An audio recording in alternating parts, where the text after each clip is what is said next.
वैभवशाली महलों को खंडहर बदलते देखा है और देखा है एक ऐसा समय जब धरती पर कंस जैसे अत्याचारी शासकों का राज था, जिसने भी उसके अन्याय और अत्याचार के विरुद्ध आवाज उठाई, उसकी आवाज कुचल दी गई और पाप और अत्याचार के बोझ से दबी मां पृथ्वी ने ब्रह्मा जी से मदद की गुहार लगाई।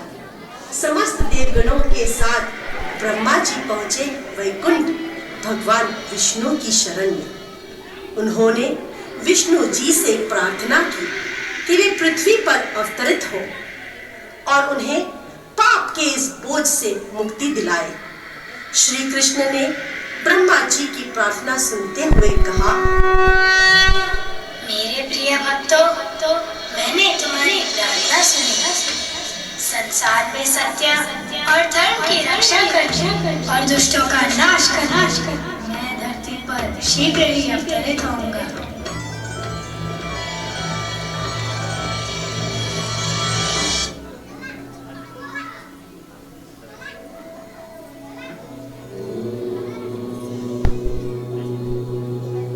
जब जब होता नाश धर्म का और पाप बढ़ जाता है, तब लेते अवतार प्रभु और विश्व शांति पाता है। आगे की श्रृंखला कृष्ण जन्म से शुरू होती है। आइए चलते हैं मथुरा के उस कारागृह की ओर।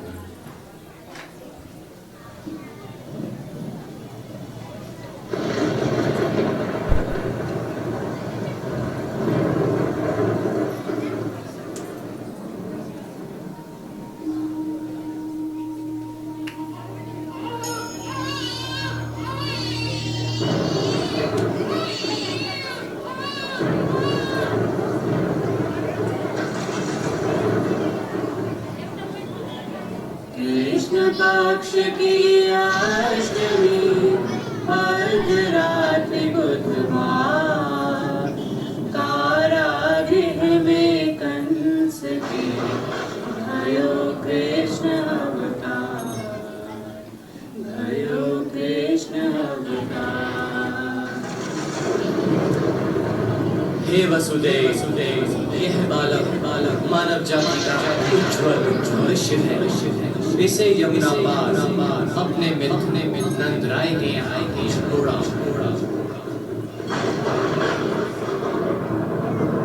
स्वामी, आप कैसे जाओगे?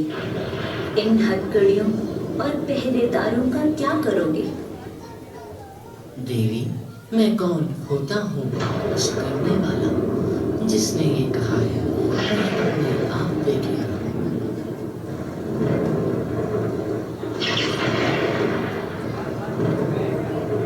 हे भगवान, मेरे पुत्र की रक्षा करना।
अब वासुदेव गोकुल में नंदराय के घर कृष्ण को छोड़कर उनकी नवजात पुत्री को अपने साथ लेकर आते हैं। वहाँ गोकुल में सभी को खबर हो जाती है कि हमारे मुखिया नंदराय जी के घर पुत्र ने जन्म लिया है। इस जन्मोत्सव के अवसर को गोकुल निवासी हर्षोल्लास के साथ मना रहे हैं।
वासुदेव और देवकी के 8वें पुत्र के रूप में प्रकट हुए।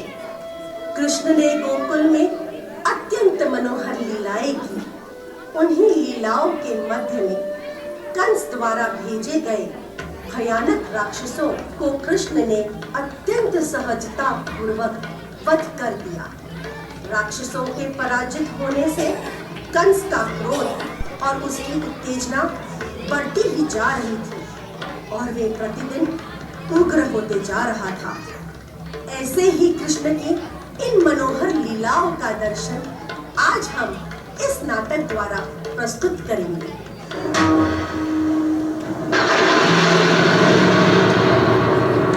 मूर्ख कंस, देवकी का 8वां पुत्र तेरा काल तेरा काल कहीं और ले जाए। नहीं नहीं नहीं नहीं।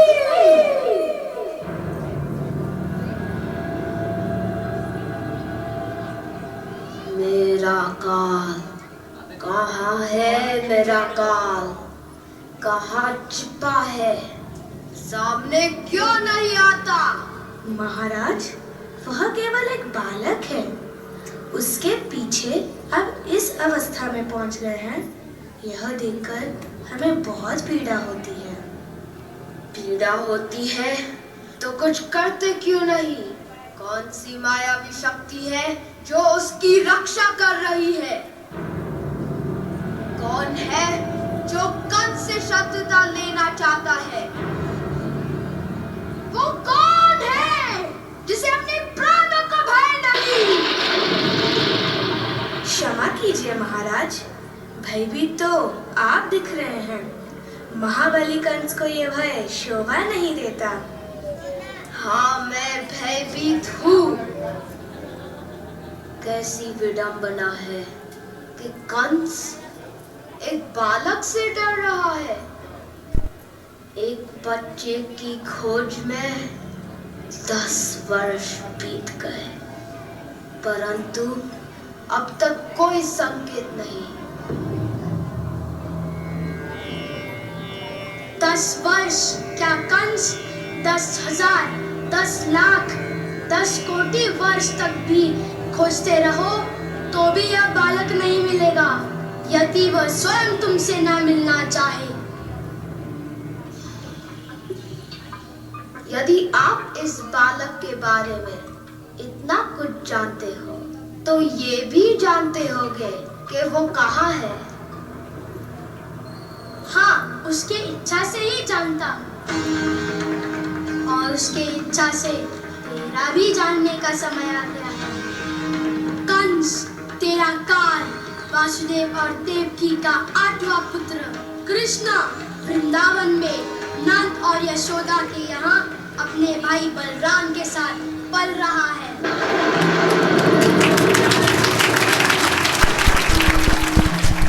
वसुदेव और देवकी ने मेरे साथ छल किया।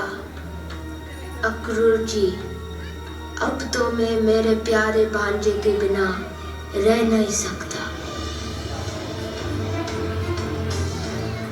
आप तुरंत वृंदावन जाइए और मेरे भांजे को मल्ल युद्ध की प्रतियोगिता के लिए निमंत्रित कीजिए।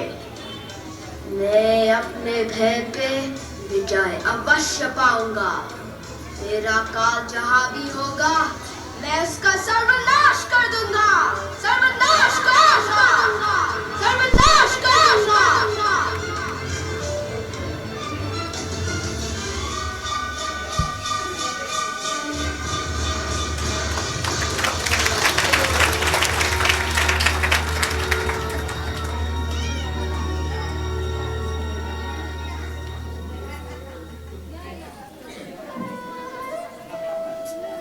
अक्रूर जी ने मथुरा से वृंदावन यात्रा करते समय श्री कृष्ण भगवान का ध्यान किया। अक्रूर जी की वृंदावन यात्रा आदर्शनीय है। वृंदावन यात्रा का विचार रखने वाले को अक्रूर जी की आदर्श पदचिन्हों का अनुसरण करना चाहिए एवं सदैव श्री कृष्ण की गतिविधियों एवं लीलाओं का चिंतन करना चाहिए। जैसे ही कोई वृंदावन की सीमा पर पहुंचता है, उसे वृंदावन की पावन रज को अपने देह पर आलोक करना चाहिए। इस प्रकार श्री कृष्ण के चिंतन में लीन अक्रूर जी वृंदावन पहुंचे।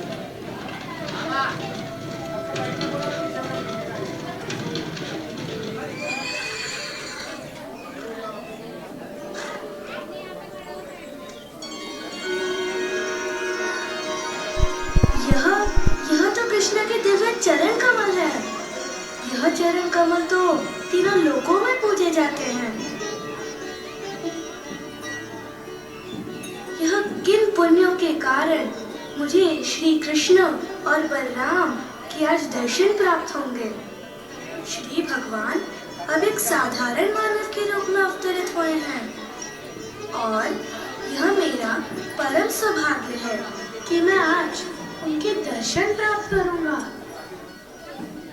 परंतु ये क्या, मैं श्री कृष्ण के दर्शन उनके शत्रु के संदेश वाहक रूप में कर रहा हूँ। यह कैसी विडंबना है। परंतु परमात्मा के रूप में श्री कृष्ण प्रत्येक प्राणी के हृदय में निवास करते हैं, अतः उन्हें अवश्य ही मेरी हृदय भावना का ज्ञान होगा।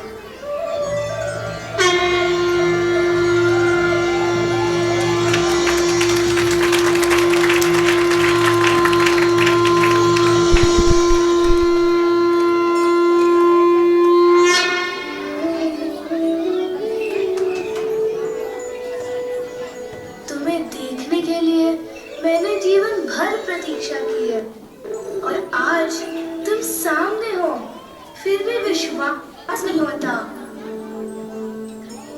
अक्रूर काका, आपके आगमन से हम धन्य हो गए।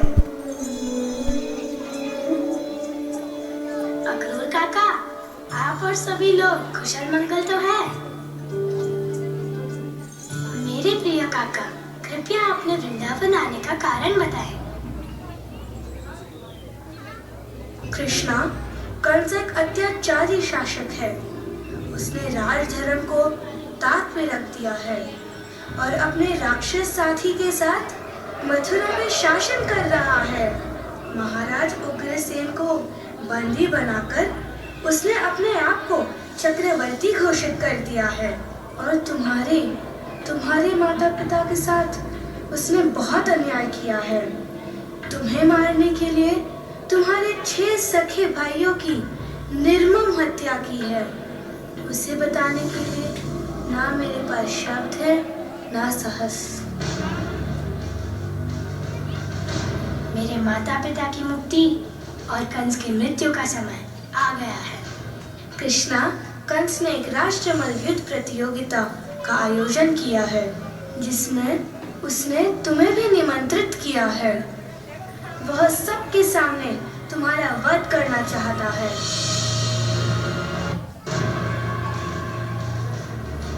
और ये अशुभ समाचार तुम तक पहुंचाने का दुर्भाग्य मुझे सौंपा गया है। अब चिंतित न हो अग्नि काका।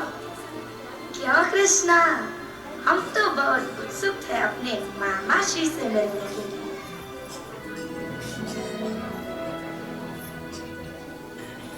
श्री कृष्ण और बलराम जी ने नगर दर्शन के हेतु मथुरा में प्रवेश किया।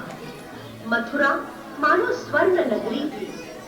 जब उनके मथुरा में उपस्थित होने का समाचार फैला तो सभी नागरिक वहां एकत्रित हो गए। मथुरा की नारियां एवं कन्याएं उनके दर्शन लेने के लिए घरों की छतों पर चढ़ गई। वे अत्यंत अधीरता से श्री कृष्ण और बलराम जी के आगमन की प्रतीक्षा कर रही थी।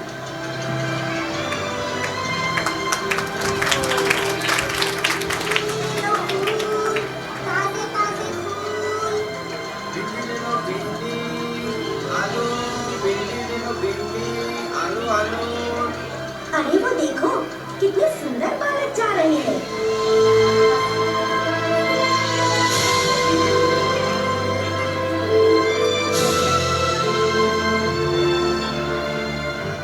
अरे जरा मुझे भी दर्शन करा दो। अरे भैया, जो आंखें उनकी दर्शन कर रही है उनके पास जीभ नहीं है, और जिनके पास जीभ है वो बोल नहीं पा रहे हैं।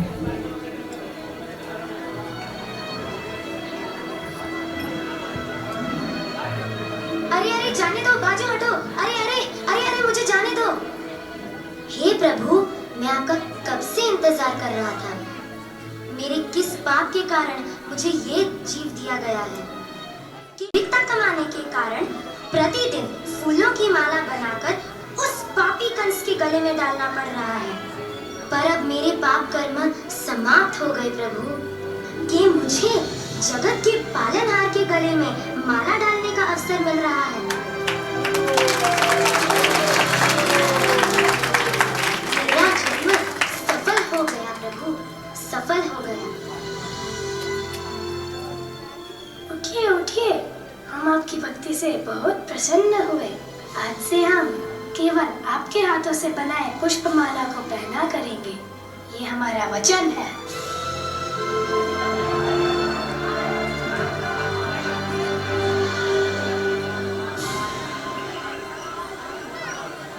कान्हा, ये चंदन की मधुर सुगंध कहाँ से आ रही है?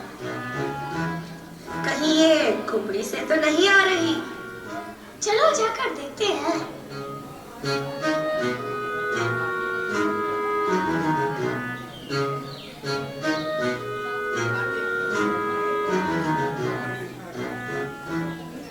चलो नटखट, हटो हटो यहाँ से, रास्ता छोड़ो।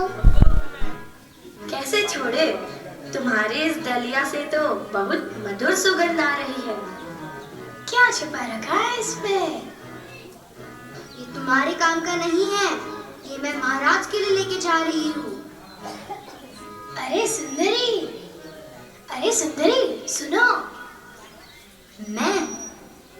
कौन हो तुम सुंदरी, जो इतना क्रोध में भी सुंदर लग रही हो? बोलो ना सुंदरी। तुमने मुझे सुंदरी कहा? तुमने? तुम एक कुरूप कुबड़ी स्त्री को सुंदर कह रहे हो, उसका अपमान कर रहे हो। लोग मुझे ताने मारते हैं कि देखो, वो देखो, खुबजा जा रही है, कुबड़ी जा रही है।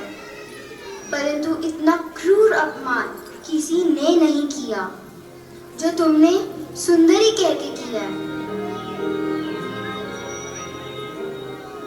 मैंने अपमान नहीं किया सुंदरी, मैंने तो वही कहा है जो सत्य है। मैं किसी के शरीर को नहीं देखता, मैं तो केवल आत्मा ही देखता हूँ। तुम्हारे अंदर जो सुंदर आत्मा है उसे लोग नहीं देख सकते। शरीर की सुंदरता और कुरूपता सदा नहीं रहती। तुम्हारे कुरूपता का अंत आ गया है देवी। सच? तनिक स्थिर रहो देवी, हमारा विश्वास करो।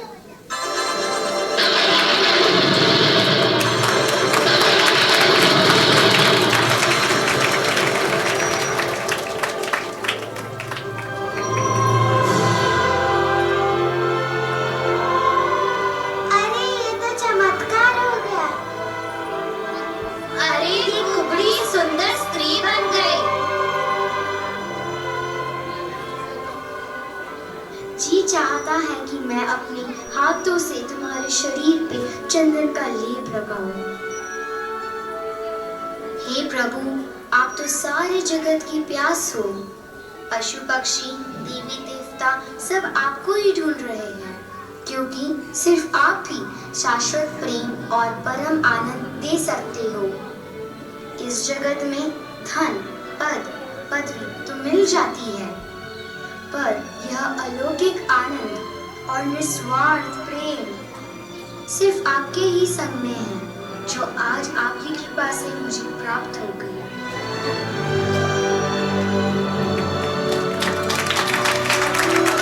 कृष्ण बलराम की जय, कृष्ण बलराम की जय, कृष्ण बलराम की जय।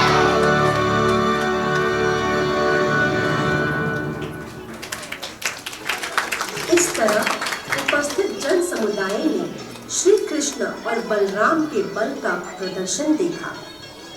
इसके पश्चात उन्होंने मथुरा नगर के विभिन्न स्थानों को अत्यंत हर्ष से देखा और कई मथुरा वासियों का उद्धार किया। श्री कृष्ण के अद्भुत कौशल तथा कार्य को देखकर मथुरा के सभी नागरिक सोचने लगे कि ये दोनों बालक कहीं देवता तो नहीं।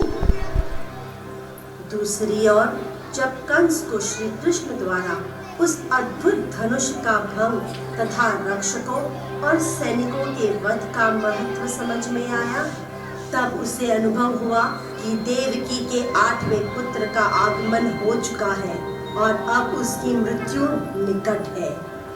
कंस उस रात्र विश्राम न कर सका और उदय होते ही वह मल्ल युद्ध के आयोजन में व्यस्त हो गया।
निमंत्रण स्वीकार करके मैं आ गया। जब अत्याचार अपने अति पे पहुंचता है, मैं स्वयं अवतरित होता हूँ।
चरण सब कुछ मधुरम मधुरम अधुरम मधुरम नयन मधुरम दृष्टि मधुरम चरणम मधुरम हृदय मधुरम मधुरम मधुरम मधुरम मधुरम